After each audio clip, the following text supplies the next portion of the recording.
या परवा काय या बसा. पाणी आणू का तुम्हाला? काय करा बाई आता मला सांगावं लागन. मग काय सुनबाई अहो ते दोघं जण तर गेले सकाळीच काल फिरायला. मग आणि काल पार जायच्या टायमाला मला म्हणते आम्ही चाललो बरं का. हा मला विचारलं सुद्धा नाही की अगं पण मी म्हणते सुनाने तर नाही विचारलं. हा पण माझं स्वतःच आहे. पोराने सुद्धा नाही विचारलं की तू येतेस का नाही आमच्या बरोबर म्हणून. हा घरात सासू सासरे आई आहे.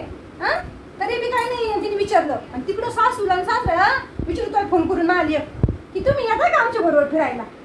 आता आपल्या नाना जर खोटा असल्यावर तिथे दुसऱ्या तरी नाव ठेवून काय करता. हा गेली काय तर म्हणते जीन्स पॅन्ट आणि ते काय टॉप कपीट घालून गेली. भलतं वंगळ दिसत होतं. हा आणि मी म्हटलं तर मलाच म्हणती उलटी कशी. अहो सासूबाई महाबळेश्वरला जाताना कोण साडी घालून जातंय. आता तू सांग मला परवा का असं कुठं लिहिलंय का महाबळेश्वरला येताना साडी घालून नाही म्हणून. ते जीन्स आणि ते काय टॉप कपीपच घालून जावा. काय मग आपले काही नाटक आहे. तुला सांगते परवा का अगं गेल्यापासून एक फोन सुद्धा नाही तिचा फोन ना त्या पोराचा फोन.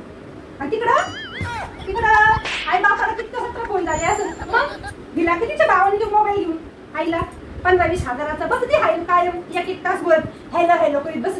हा बघ ना आपलंच पोरगं झाडाचं नाही दुसरं तरी नाव ठेवून काय करते बाई आता. मग लय अवघड आहे बाई परवा काय करावं. मी हाई इथं नोकरांनी घरची काम करायला आणि ती गेली हिंडायला.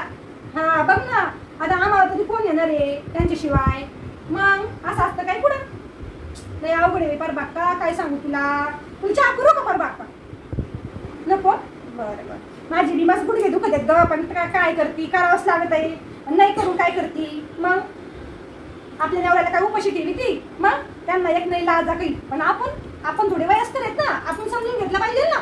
मग त्याला लाज आहे का काही. हा आई बापाला विचारलं सुद्धा की आता का आमच्या बरोबर फिरायला का नाही. मग जाऊ दे चल तुला चहा करते मी. जाऊ दे थोडा घे मी बी घेते तुझ्या बरोबर. चल चल आपण चहा करून चल चल काय करते बाई.